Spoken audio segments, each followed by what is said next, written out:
That's the way I've always done it. I've always.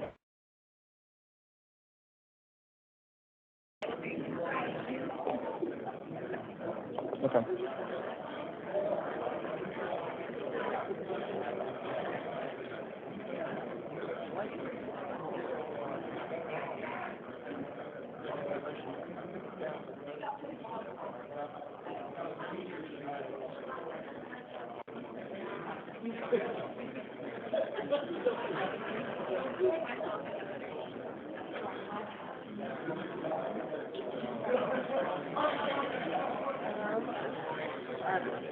It's, I have it on my phone. I have it saved on my phone.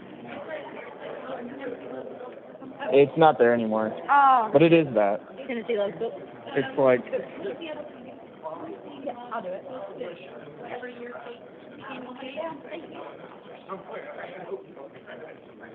thank you, Michelle, for fixing that. Yeah, I'll be right back.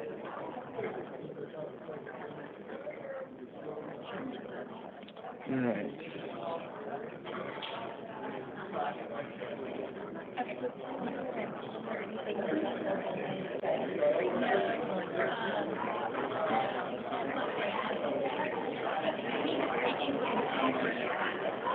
Anna's taking it up. And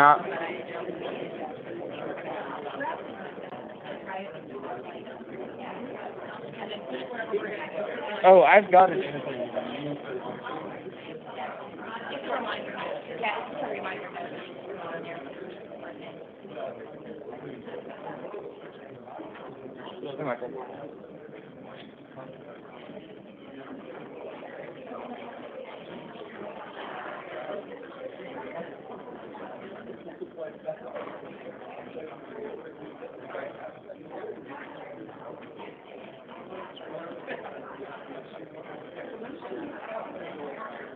Have a good one.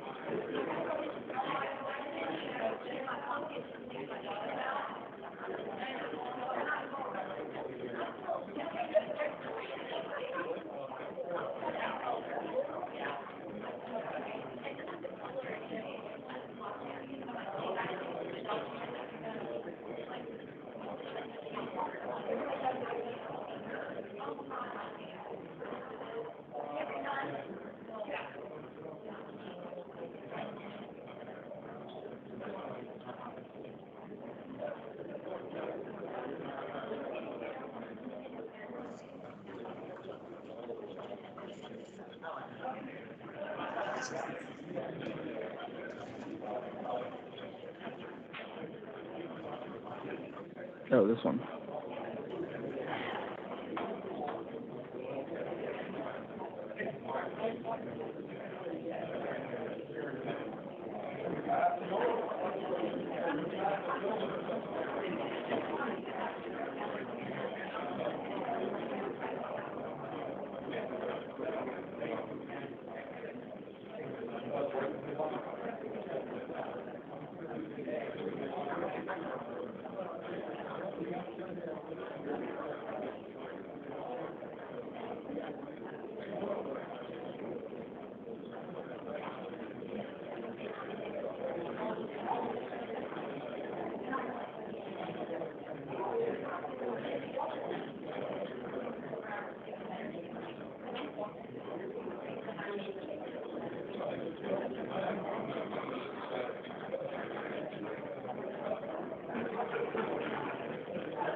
I guess that's how she started. So.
Thank you.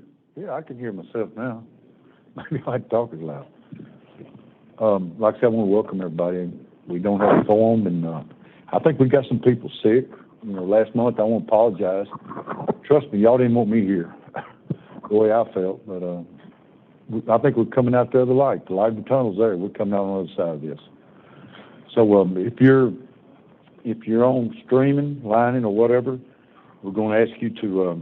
I'm supposed to say if you vote, you abstain or vote nay to identify yourselves, but that won't be happening today. But folks out in the audience, if you have questions, and even the board here, you need to get a mic in front of you because the people streaming online cannot hear you. So, you know, if you think you're going to ask questions, just wheel that thing down the table, okay? All right, first order of business is the minutes. We won't be able to take a vote on it, but I'm just going to say the minutes is in your package.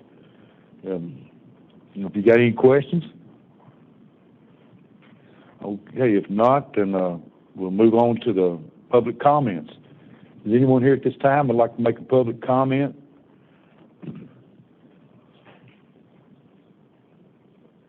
Well, I'll note that there may be some emails. Will be emailed to the GNRC.org. Hearing none, we'll move down to our action items. Now, of course, we won't be able to vote, but we can discuss it. And I'd like to introduce Anna for the Amendment Cycle B of the TIP program.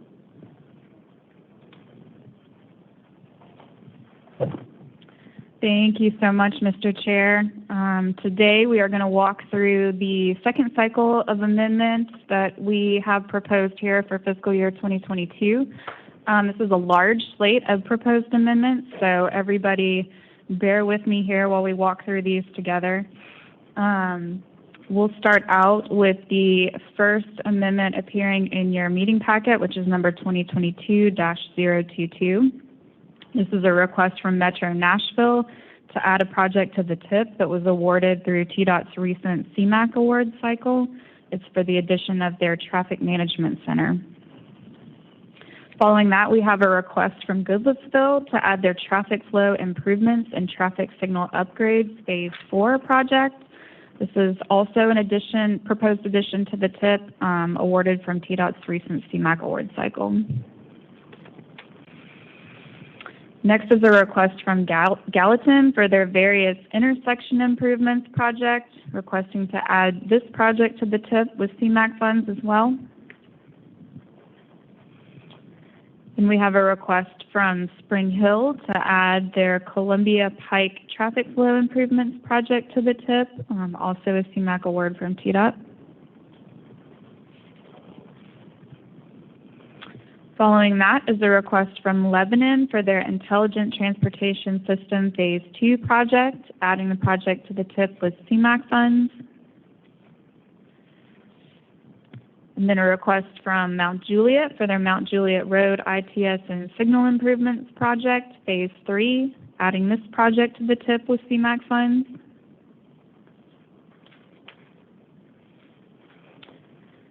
And then a request from RTA for their Regional Park and Ride Facility Project, requesting to add funds to this existing project, both Improve Act funds from the Improve Act Transit Capital Grant Program and an award from the CMAQ program.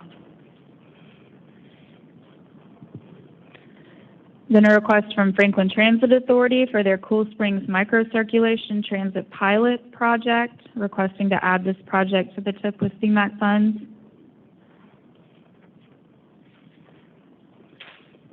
And then another request from Mount Juliet for their Town Center Trail Phase 3 project, requesting to add this project to the TIP with CMAQ funds. And a request from Gallatin for their Citywide Sidewalk Improvements Phase 2 project, requesting to add this project to the TIP with CMAQ funds.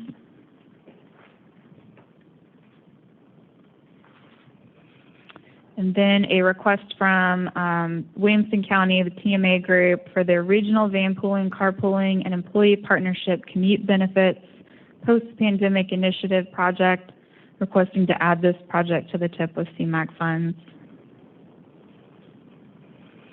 And I believe that's most of the CMAQ-related awards. Moving on to some of the recent Transportation Alternatives Program awards. We have a request from Lebanon to add their Cedar City Pedestrian Improvements Project to the TIP with funds received through Tdot's Transportation Alternatives Program. A request from Smyrna for their Enon Springs Sidewalk Connectivity Project, requesting to add the project to the TIP with TAP funds. A request from Gallatin for their Vol State Gap Trail Phase 2 project, requesting to add this project to the TIP with TAP funds.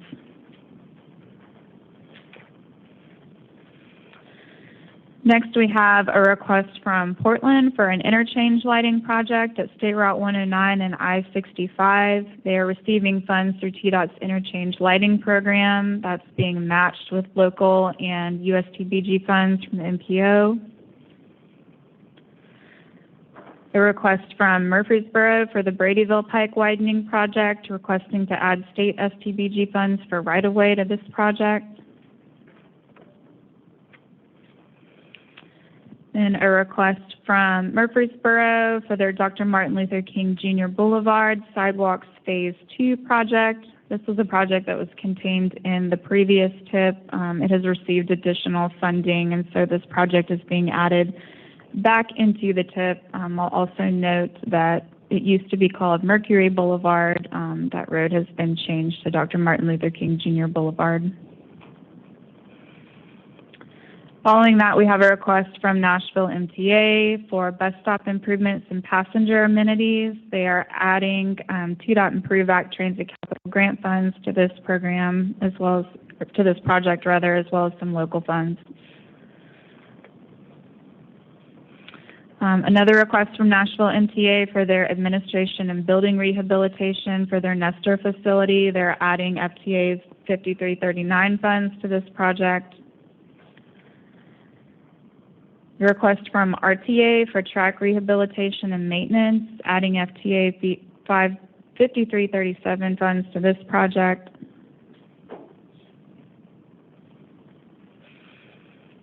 Then we have a request from RTA for their WeGo Star Rail Improvements project, where they are shifting funds off of this project to the project previously mentioned. We have a request from Tdot for the Columbia Pike widening from Duplex Road to Thompson's Ridge Road and Buckner Road project.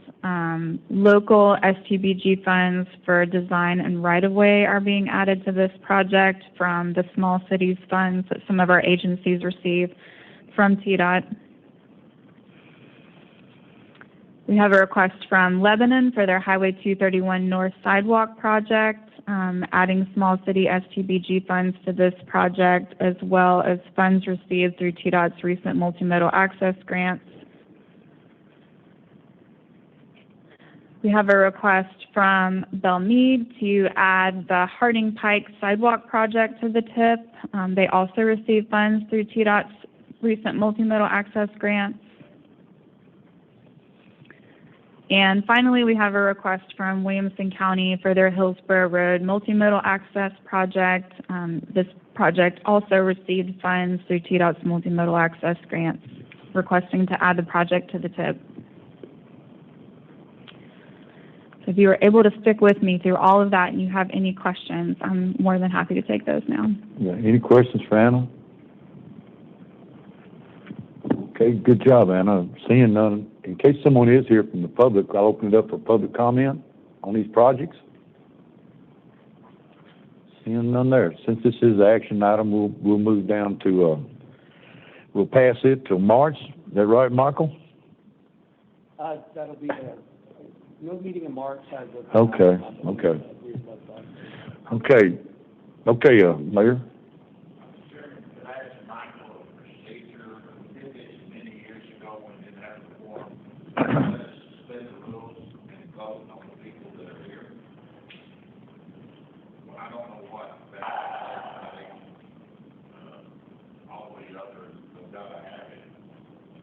You know, I think the issue's going to be, I'd like to, our Chief Legal Counsel, Candy, in the room. I think the issue is going to be, one, do the organizational bylaws permit that? I think the answer to that would be yes. But I think the issue for us is going to be the state law that requires one person quorum for the purpose of conducting business.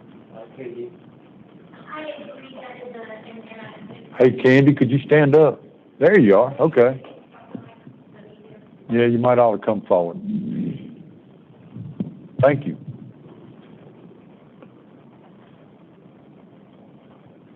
Thanks, sir. I agree. We are butting up against interpretations of the state law that we want to make sure we are consistent with. Also, our bylaws have a provision that to modify the agenda requires a quorum vote, which is something that I'm sure we will be addressing at some point given this coming up today.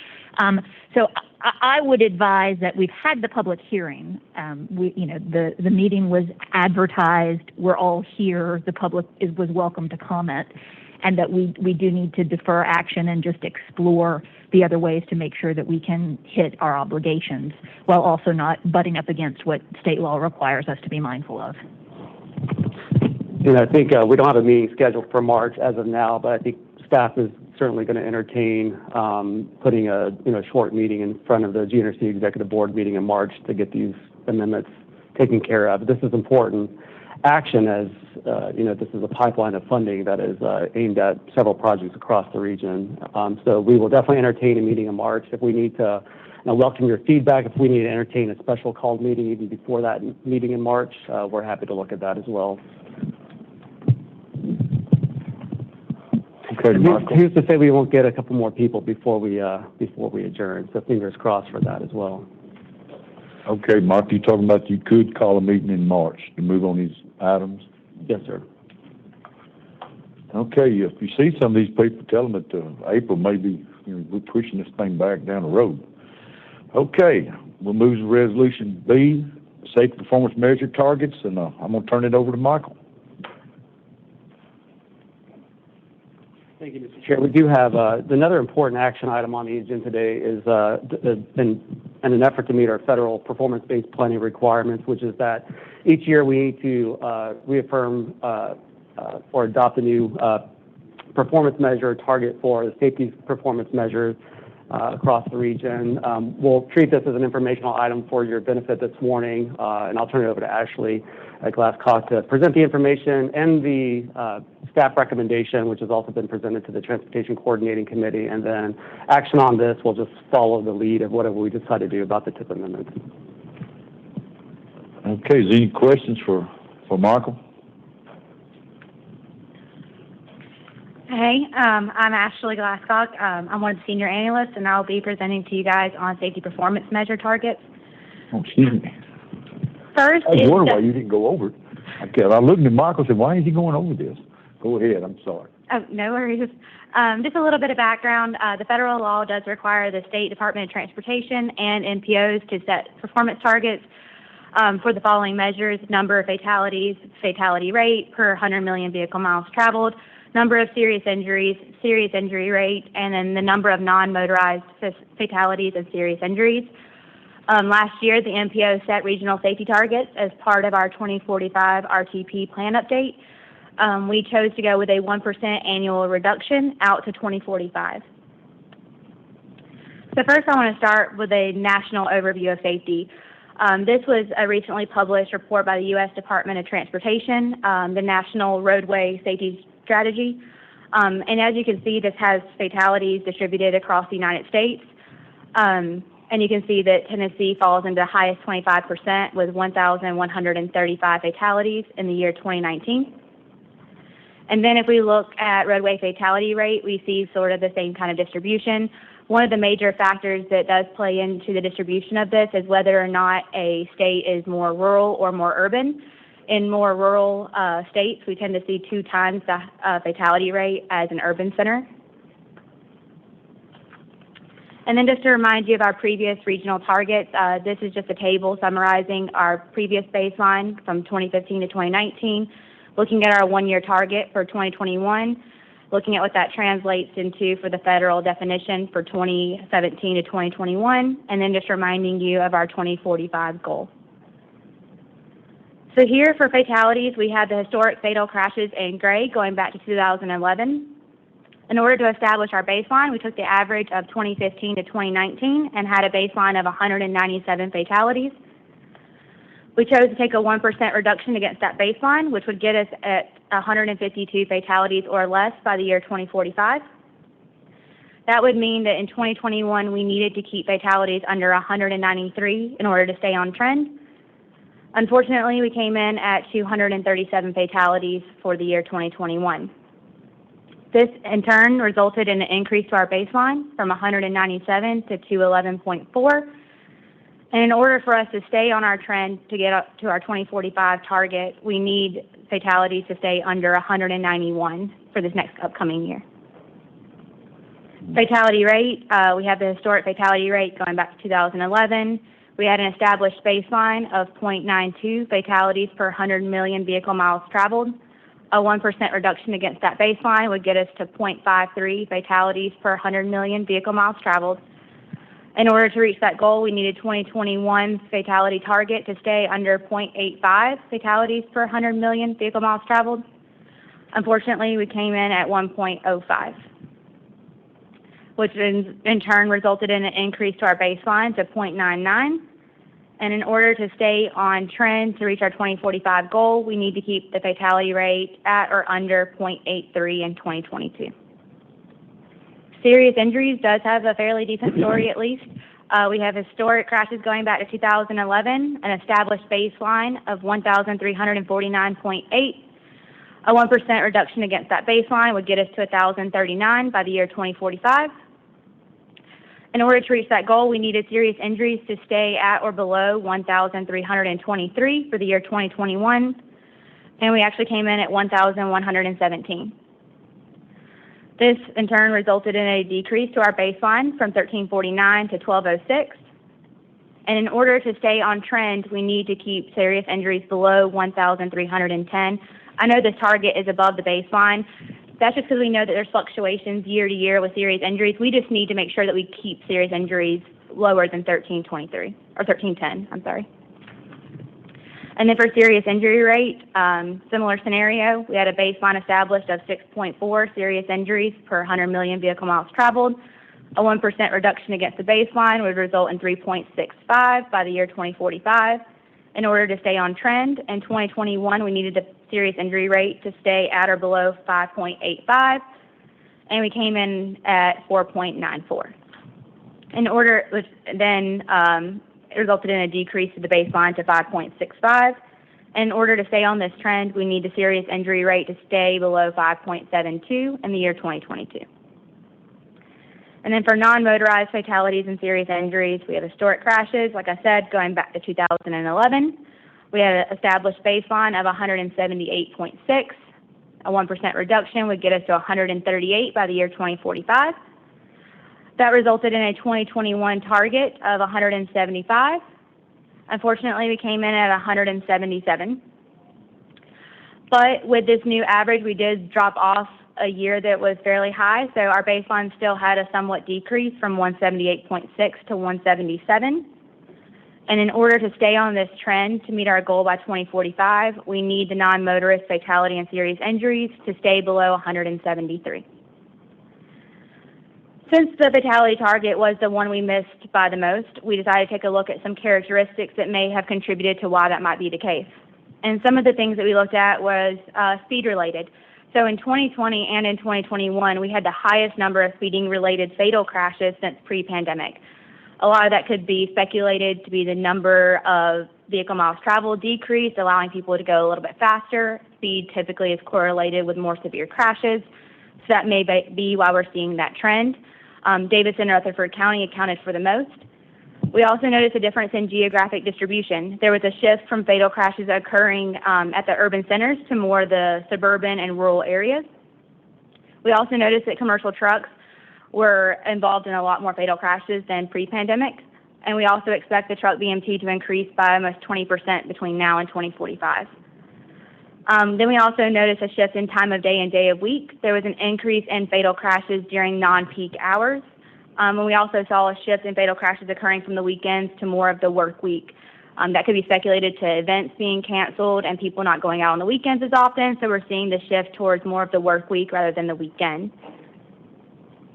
And this table just summarizes everything that I presented to you before. It's showing you your new baseline for 2016 to 2020, shows the new one-year target for 2022, what that results in for the 2018-2022 federal highway definition for targets, and then reminds you of our 2045 goal.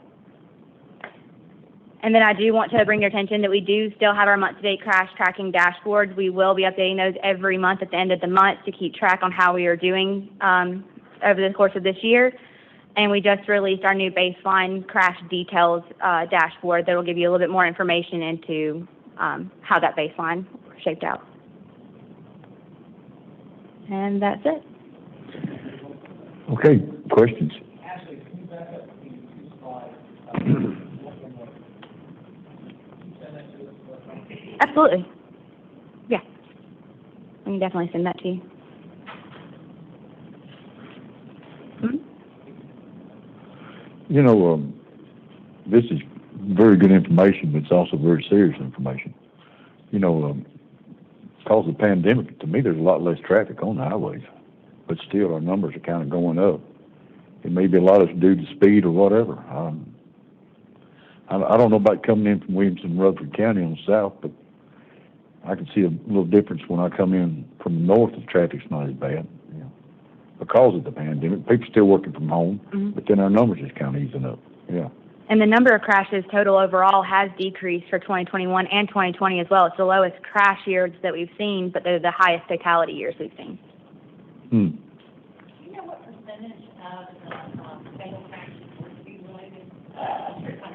It's on my dashboard. I think it was something along the lines of 30%, almost a third, but I will double check and get back to you on the exact number. 30% because of speed? Roughly, it was more this year than any other year.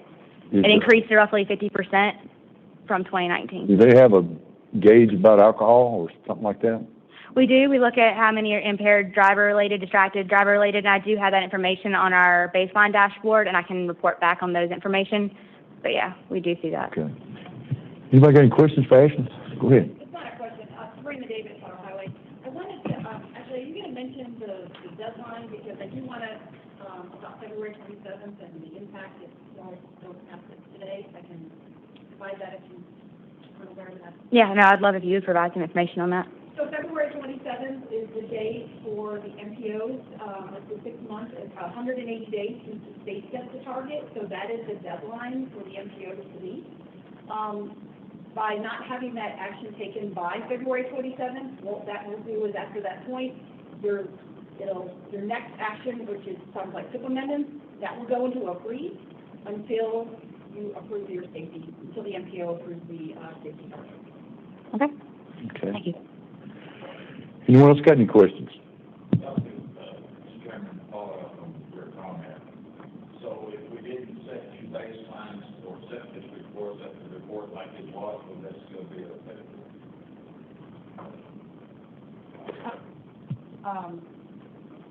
You want to repeat the question? Yes, can you repeat Yeah. that? So what if we don't make any changes, we set new baselines and we drop everything based off of that dynamic? Well, do that. Why couldn't you leave the baseline so that why couldn't you use the baseline as it was?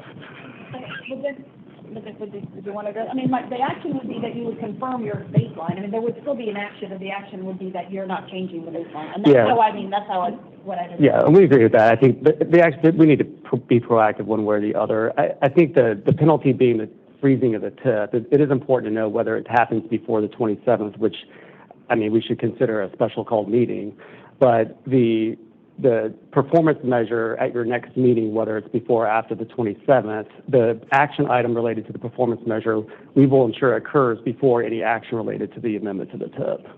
So, it will be unfortunate if we miss the deadline, but the way we'll proceed will eliminate any real risk to the tip in effect.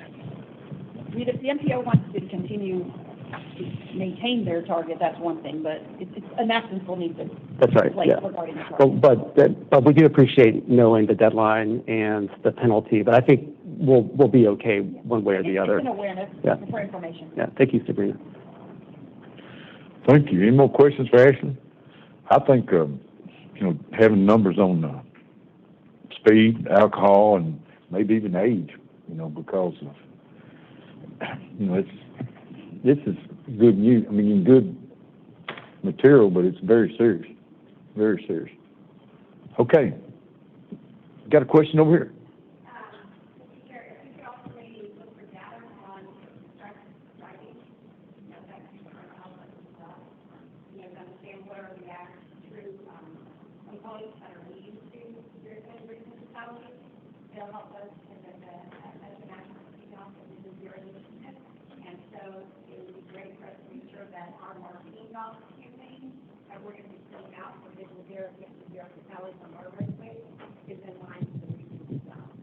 So that would be very helpful to look at from a regional perspective of what all the components are that are getting to these baselines and beginning to become fatalities.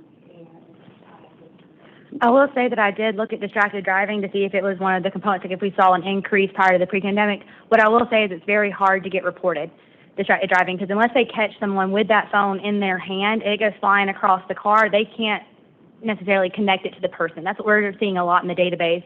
It's hard to tie that to the person. So it's just underreported. So it is reported often, but I have a feeling those numbers are a lot higher.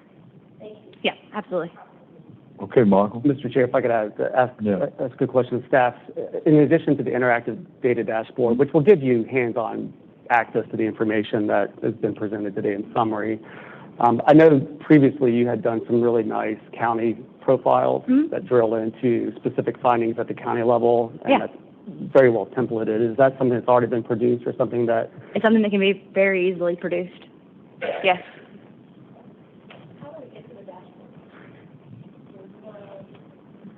Did y'all hear that question? She want to know how you get to the dashboard. If you go to GNRC.org, our page, /dashboard, you'll see all of them listed, and there's a dashboard for every baseline that we have, as well as a continuous month-to-date tracking that's a little bit more generic. It's more performance target-based, and then these dashboards, like I have up here, show you age, distracted, impaired, roadway names, that sort of thing. Yeah, okay, thank you. Yeah, absolutely. Very good information. Anybody else? Yeah, I think the graphic is...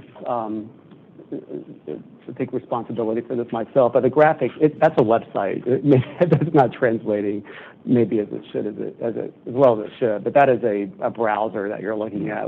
That's the actual dashboard that you could interact with online. Yeah, that's a good question about the phones and stuff. I've seen them reading the paper and doing their makeup. Yeah, okay. All right, thank you. Thank you. Okay, we'll move down to C, election of the officers, and Mayor Reed is not here, so I guess we'll put that off till maybe March. She's joined us online and is willing to present nominations from the committee, so Is that's she? on the table. Yes, sir. Okay, so she's online right now? That's mine. Good morning, Mayor Vogel. Well, there you are, Mayor Reed. How you doing? Great. How are you guys? We're good. You think you can give some people some bad news? No, it's good news for a lot of us. Two of you may not think that, but for the rest of us, I think it's great news.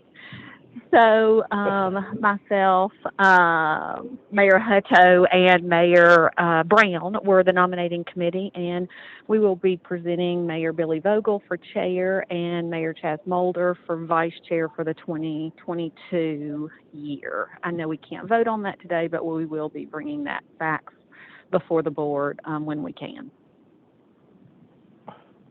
Okay, Mayor Reed. I guess we're not going to be able to vote on it, so there won't be no discussion. I'm not asking anybody if they want to bring somebody up from the floor.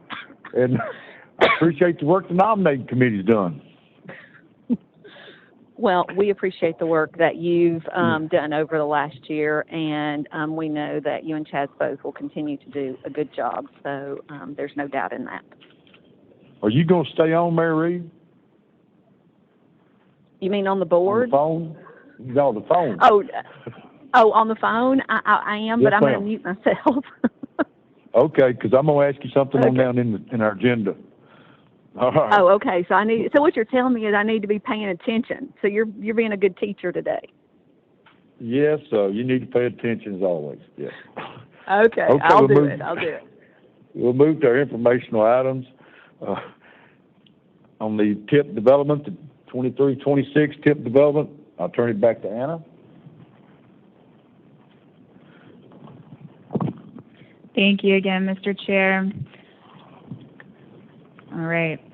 This may be a slide that you recognize from when we kind of talked early on about how the TIP development process was going to go. So up to this point, the development of the new TIP has focused on that compiling a project funding request specifically for projects that are already existing within the TIP. So throughout January, we held workshops with each county to gather updates on existing projects from proponents. Some of the information that we were looking for included the stage of development of the project, an estimated cost, a project schedule, anything that may have changed with the project going forward.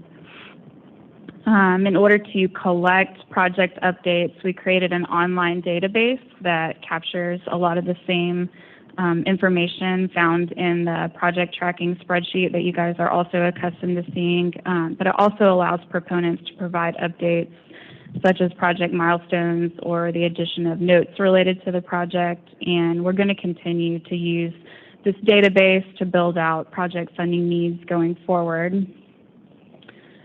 In the fall, we identified some of the common challenges that have impacted project delivery and timely obligation of federal funding, and those workshops in January, as we talked with each of our proponents across the region, confirmed that these are still the common challenges that persist with project delivery. So some of the things that we heard, just to recap again, is a lack of buy-in or priority at the local level, lengthy NEPA review and approval, and issues raised that are NEPA related late or after approval of the NEPA document. Often people are having to go back and even do reevaluations. Insufficient project funding, especially as proponents approach construction, and lack of consistent communication between the MPO on the TIP and Tdot local programs on project development. We also gave the TCC members and you guys as well an opportunity to rate how those challenges have impacted the delivery of projects, to note any additional challenges that you may have experienced, and to identify opportunities to address those challenges. So I'm going to turn it over to Michael for just a little bit to present on the results of that survey. Thank you, Anna. And I'm here covering for Sean Falter today, who is one of the folks who is under the weather today, obviously impacting our ability to have a quorum, also at the staffing level, just struggling as we get through the rest of this winter. So I'm happy to cover some of what we're hearing through the survey that many of your staff have been participating in, some of you as well. I do want to encourage board members to complete the survey. The results that we have for you today are skewed heavily towards the perspective of the local engineers, the public works directors, the folks in your communities that are getting these projects done. I wanted to share some of the findings with you so far. This is going to be extremely useful, especially for the project delivery task force that Mayor Vogel created last year, that Mayor Reed is leading. Some of you are on that, where we're trying to troubleshoot some of the things that get in the way of expedited project delivery of the projects to get improvements on the ground as quickly as possible. So first thing I'll start with is a look at the sort of self-assessment of how well those participating in the survey understand the project delivery process. And so we're sharing results from a highly informed group of folks. So again, these are the engineers and the planners on the ground in your local communities who grade themselves as having a really high level of understanding about the project delivery process. And so some of the findings that we had, just keep that in the back of your mind, that it's a really informed set of folks who are providing this feedback. But what we did is we ended up we asked those folks and you all in addition to let us know of the issues that have been identified preliminarily through conversations with our project delivery task force about the common issues and challenges with respect to getting projects done. We wanted to understand how significant a particular challenge was, typically speaking, on the process itself. And so at the sort of these issues fell into sort of like significant impacts. There are a handful that are at a moderate impact to the project development process, and a couple that are sort of minor impacts to our ability to get through that process. At the top of the list is just the nature of the review and approval process. If you're going from one phase, say you're going from planning into the NEPA process and trying to get through the NEPA process, where you can get out of that and begin doing your right-of-way acquisition, utility relocations, construction plans. So just the getting from one phase to the other phase, and the complexity and the number of people involved in that process and the number of reviews that go into that is really at the top of the list in terms of the most impactful on getting projects done efficiently. The next slide here, Daniel will provide representative quotes that we received through the survey instrument itself. People reflecting that, even though the FAST Act, I believe, was the first legislation that allowed for concurrent development, much of it is still very consecutive in nature. You got to go from one step to the next step, and that's still really reflected in some of the frustrations folks have with the development projects. It's just everything has to go step by step, consecutively through that process. People, think the solution would be a more fluid process and more inter agency organizational conversations throughout the development process, just to keep the flow of communication from bottlenecking and halting progress. Also, the lack of understanding about deadlines or timelines, no real understanding or transparency around how long it should take to get something reviewed and signed off on so you can get to the next phase. What is at stake here with respect to this first item on the list. The other, and this is something that really came up in the first meeting of our project delivery task force, is that just the idea of having to relocate utilities, particularly as we begin to do a lot of investments in urbanized areas of our region, where we're trying to add capacity. You've got these old utility corridors that have to be relocated to make way for the design of the roadway investment, and just the utility relocation process itself can be really unpredictable in terms of timeline. So that utility relocation and just the complexity of the process were really those two things that were seen as the significant barriers to moving through the project development process in an efficient way. If we keep going through this list, we get into the more moderate impacts on the development process.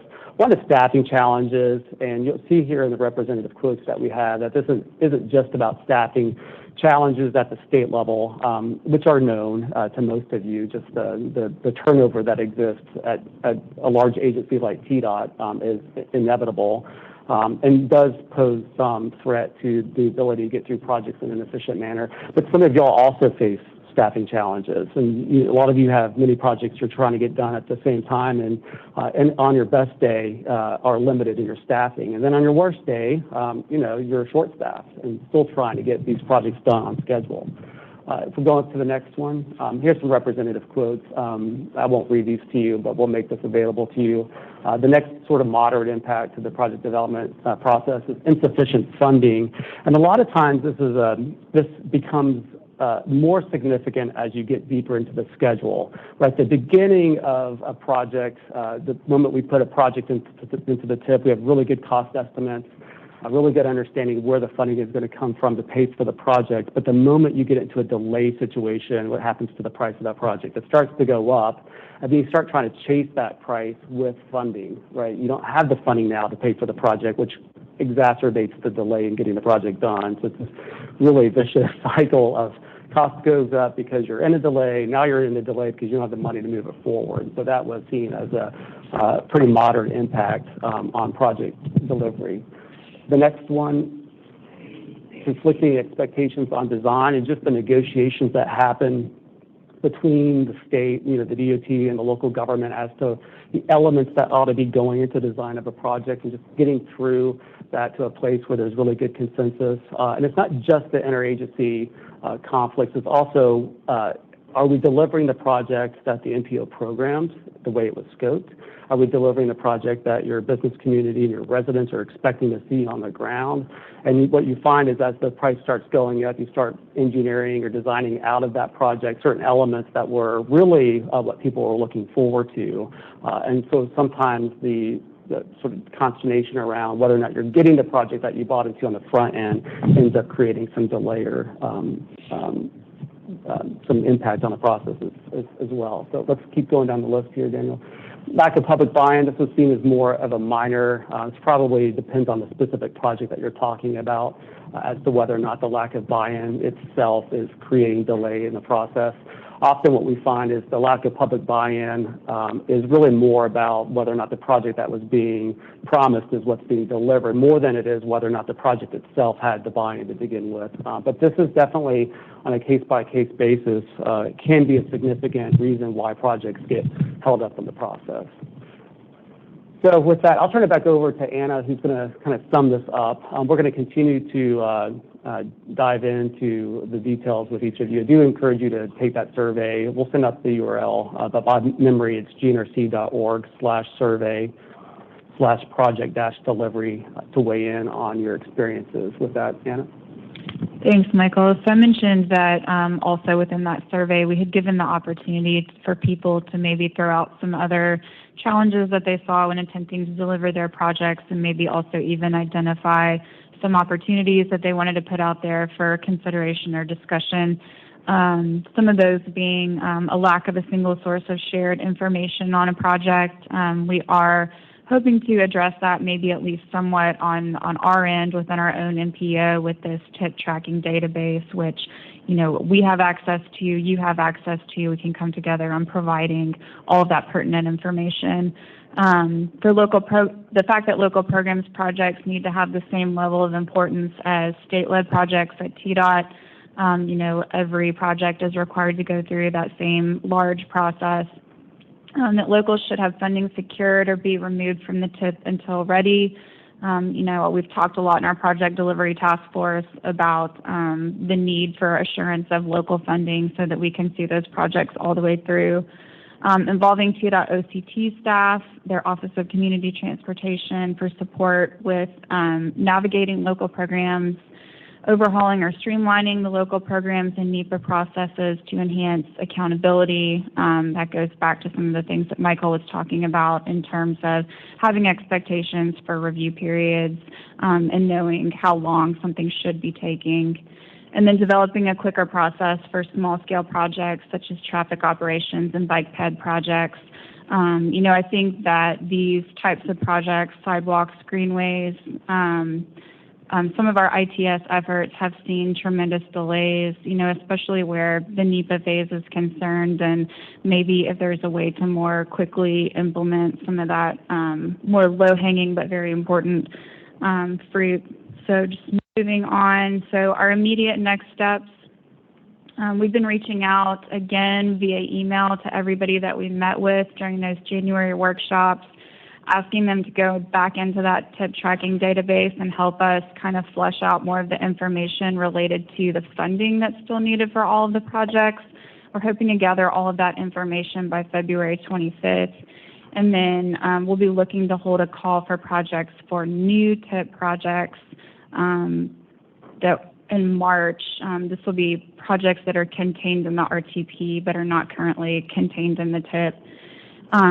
We'll be looking to prepare a revenue forecast moving forward from that, and then prioritizing some of those new projects and also revisiting some existing projects for the draft tip. Next. All right, so we're asking again that project proponents visit the tip tracking application, familiarize yourself with it, review the funding amounts that are listed, and provide updates related to project funding needs by that February 25th deadline. The URL for that tracking application is on this slide down there in the corner. I know that most of your TCC representatives are familiar with this application. Just want to make sure that this body knows it's available. And I think that's all that I have to say on this. And I do want to, we really have gotten a lot of utility out of this application, which is primarily focused on getting information updated in anticipation of the new tip. Don't forget about the main tip application at gnrc.org/tip, which is all the information about projects in the current program. And then the last thing I'll say, and maybe a question for Jonathan, just in terms of the timing of getting the state-sponsored projects for the next 3 or 4 years, which are obviously a big part of the work program itself for the National Metropolitan Planning Area. Any sense of timing for when projects from Tdot will be made available for the new draft tip? And perhaps you already know the answer to that question, but I wanted to go ahead and get that out there. I don't have any estimate timeline for it at the moment. Okay, and I know that I think it's significant, obviously, because Tdot does a lot of very important work in our region with respect to improving transportation, but also a lot of the local governments rely to some extent on knowing what Tdot is going to be doing within their communities in order to be able to complete the picture in terms of what they're requesting out of the NPO process to round out all of the projects to address their needs. So I appreciate any updates we can get from Tdot as we go through the process. I think will be very helpful not only to us regionally but at the local level as well. Thank you, Jonathan. Okay, any questions for Michael or Anna? All right, moving on. We'll move down to the item B, federal certification review, and I'm turning it over to Sean. Thank you, Sean. Hey, morning everybody. I'm Sean Santaya. I am the acting program development team leader for the FHWA Tennessee division here out of Nashville. I'm going to be kicking off today a pretty significant federal oversight action that we take, our federal certification review. Those of you that have been on the board for several years will recall this is a review that we conduct every 4 years of the planning process in our largest urban areas. So let's see. I'll go ahead and Daniel, do you want to run the slides or you? Okay, all right. So again, our last federal certification review was conducted in 2018, and what this is basically every 4 years for our largest urban areas, FHWA and FTA are tasked with conducting a review of the metropolitan planning process being carried out, the partnership that's being demonstrated between the MPO, the state, the transit agency, the effectiveness of that process, the regulatory compliance of the process, and all those sorts of other characteristics. So we conducted our last review in 2018. Did have a few findings that we've since followed up and closed out. And we'll be kicking off a new review with an anticipated deadline of August of this year. So in carrying out this review, we're looking at the process holistically. We will be looking at how it's demonstrated through actions like performance-based planning. There was discussion today on safety performance measures and other performance measures and targets that guide the planning process. What we call the 3C approach to the planning process. Federal regulations do require a continuing, cooperative, and comprehensive planning process. So how effectively are we demonstrating, again, cooperation within the planning process, the comprehensive nature of the planning process, the involvement of the public and different stakeholders in the planning process.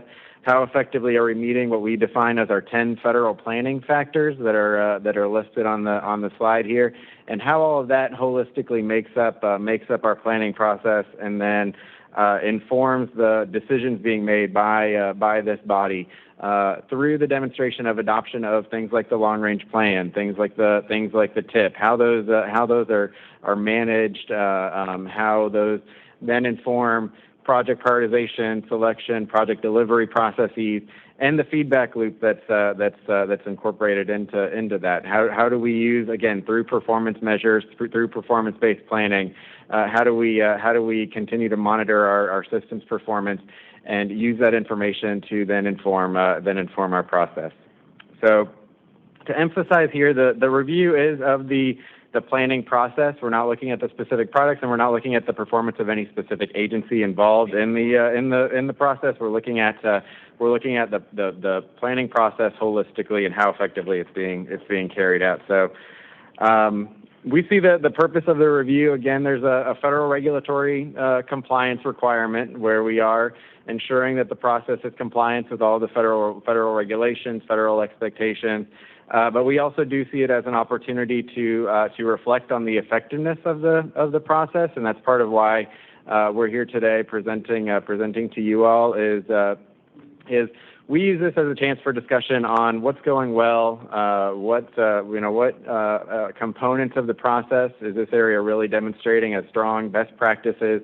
What's not going so well? What are the areas that could use a little bit more attention? That could use a little bit of maybe training or technical assistance, where we might want to look for best practices across the country and bring in partners to help influence the planning process here. So we'll be having those conversations over a series of months, but we also do look for feedback from bodies like the policy board here. We'll be presenting to the technical committee as well, and looking for your feedback. So just real quickly, to actually conduct the review, again, Federal Highway Administration and Federal Transit Administration are tasked with this.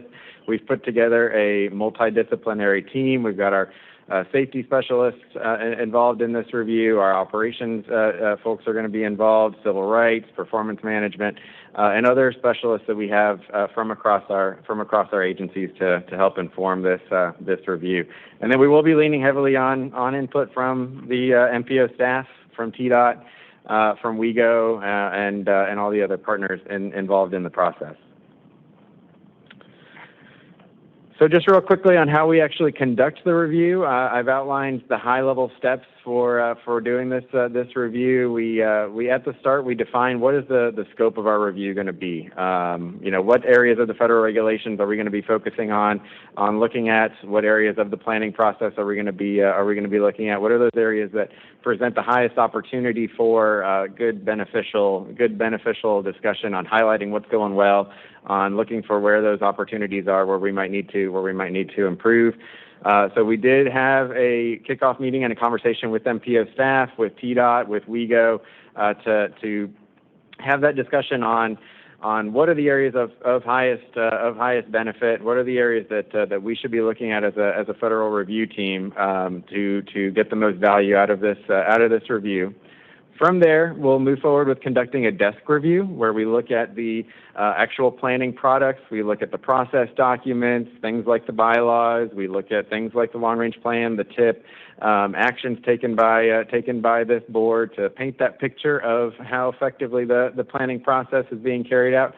And then we do also conduct outreach. So again, that's part of why we're here today, is if there's any feedback from this body on the effectiveness of the planning process, we'd love to hear it, and we'll have other opportunities to gather that feedback. But that all that feedback then helps to inform our certification decisions, our findings, our recommendations, our highlighting of best practices, and all of the other associated components of a review like this.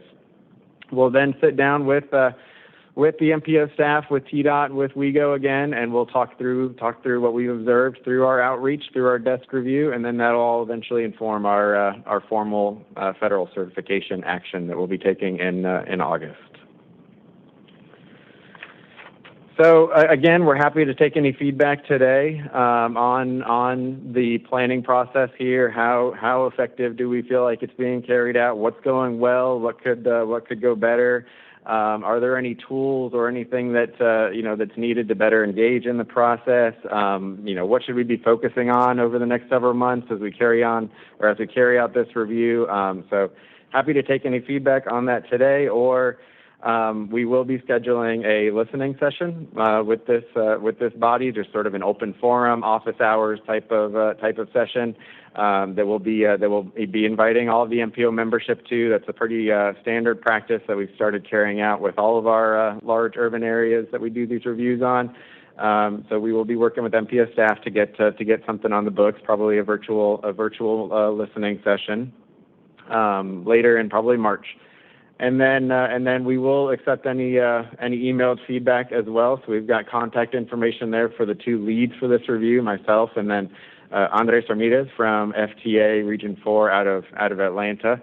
And so we're happy to take any feedback in that mechanism as well. So that'll wrap up my presentation.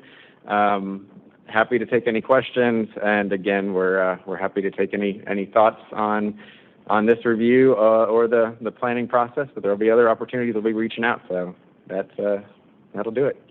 Any questions or comments for Sean? Notes and comments, deadline's April 1st, 22, yeah? Yes. Okay. Yep. Any questions or comments? Paige, Mayor Brown, excuse me.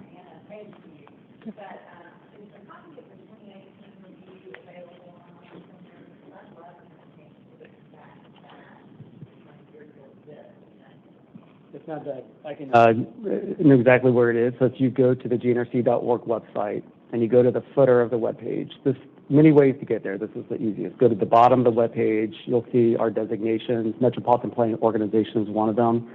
Click on that link, and it'll take you to a page about the NPO, and it'll show the last 3 certification review final reports there. Anyone else?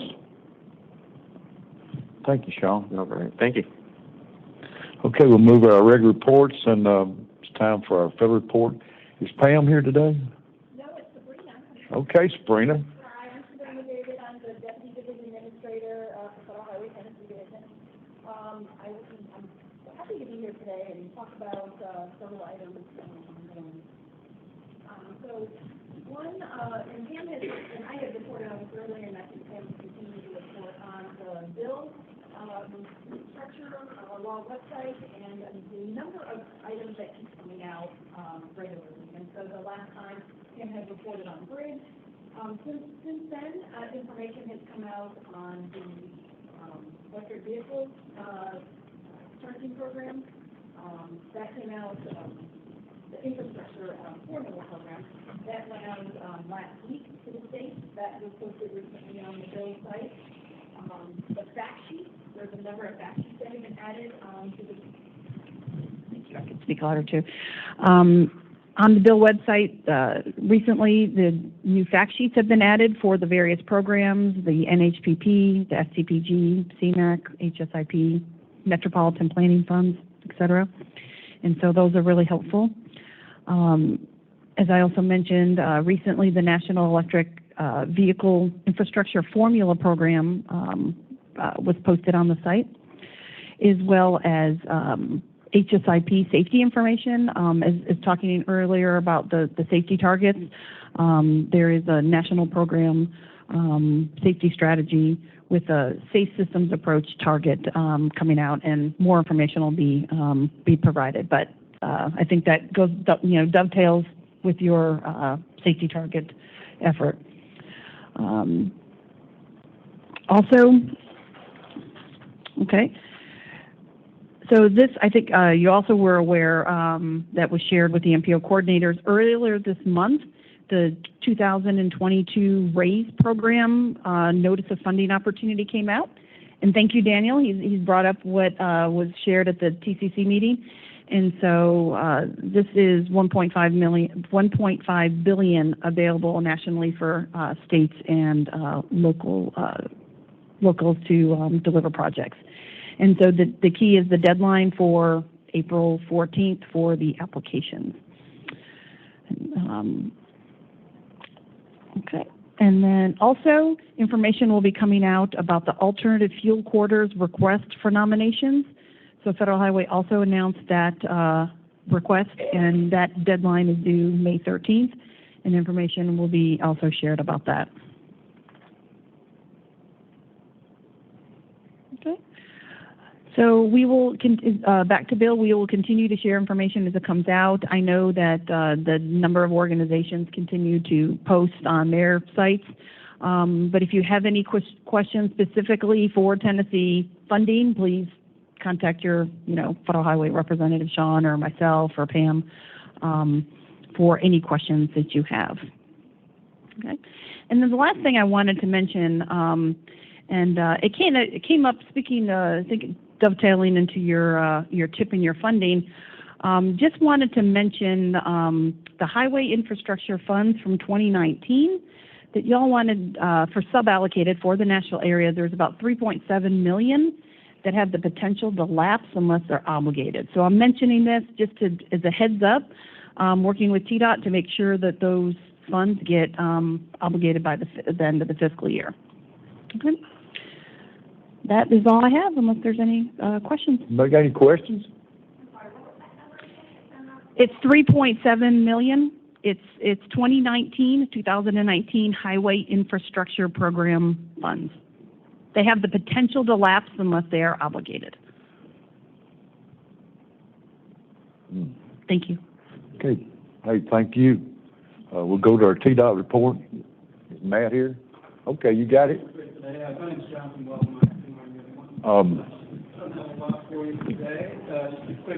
Hold on, if you don't, we might get you a mic. You can go to the mic if you want to.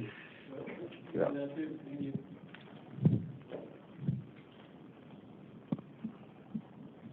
Still working? Good morning. As I said, my name is Jonathan Wellemeyer, staying in for Tdot today. I don't have a lot for you, just a quick update on our planning grants.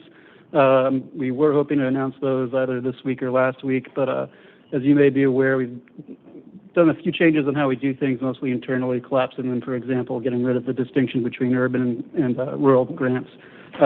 Partially as a result, we are also escalating our approval process, so at the moment we are setting these up for approval for the governor. So it will be announced soon, just not quite as soon as you're hoping. And that's all I've got for you today. Thanks. Okay, anybody got any questions, Jonathan? Thank you, Jonathan. Okay, we'll move down to the chair's report. I don't have anything other than I want to thank Michael and Sean then for helping me get through a year of being chairman. I appreciate the work they give me, and the input, and I've got a lot of knowledge in the last year. And also, I appreciate all of y'all coming in, and the mayors. I don't call them senior mayors, but you've got more expertise than I got. I appreciate what y'all do too. It seems like that we've got a lot on the plate, and I'm gonna have to depend on GNRC. There's so much money floating out there, I can't keep up with all of it. I don't know about y'all. It's a lot to absorb and digest, and I'm gonna depend on GNRC to help me get this money and disperse it. I encourage you to too, because it's to use them. All right, Mayor Reed, are you still on the phone?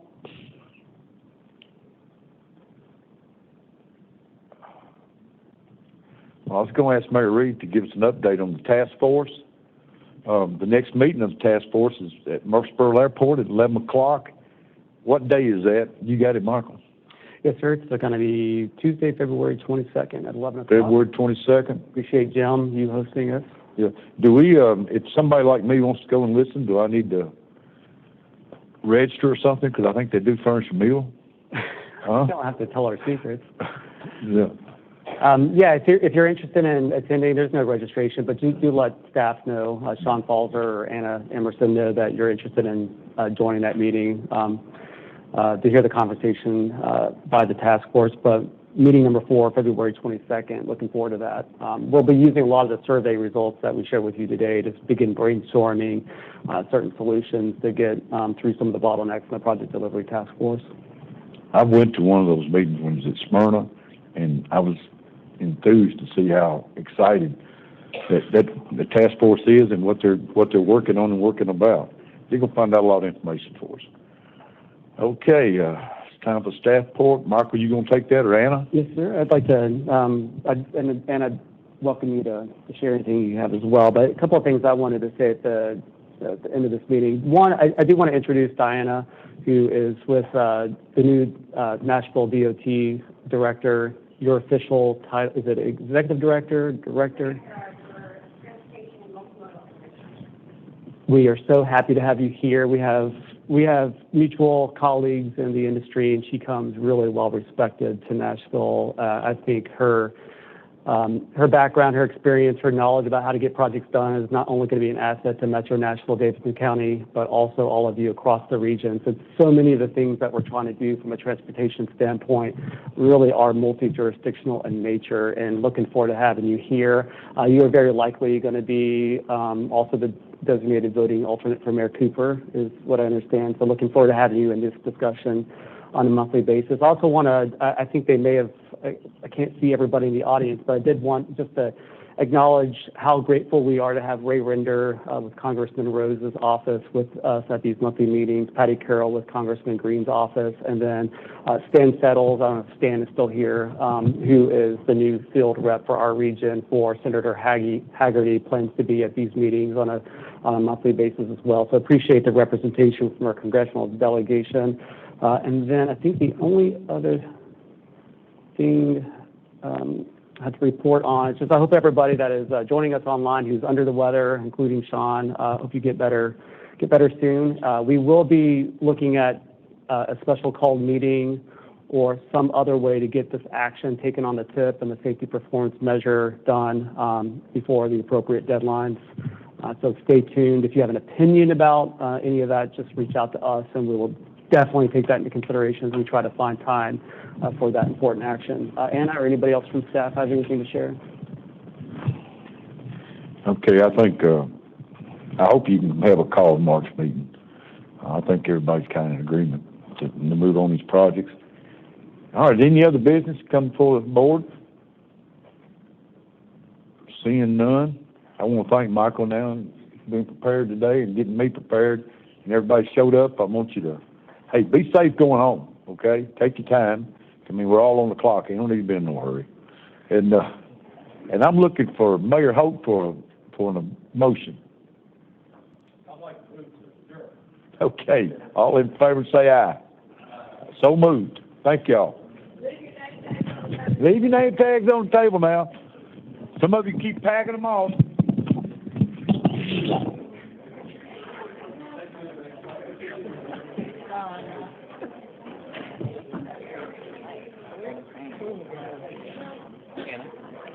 Who would I talk to at GNRC about research on waste, specifically waste management? Good to see you, Mayor. Wait. Probably waste planner on the staff, maybe not any longer. So I might suggest that you start with Michael. As I'm not sure exactly where else. Okay.